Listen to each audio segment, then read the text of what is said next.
I know that we have people here from TED today, so I'm excited to meet them.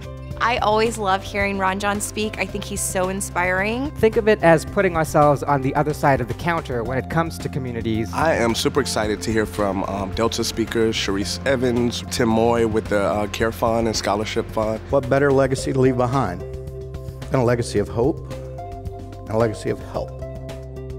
I've heard a lot about applying empathy to the corporate sphere, diving deeper into that, trying to ask the right questions. Integrating empathy into what we do, I think, is very important. It's simple. Be kind, always, because everyone has a story.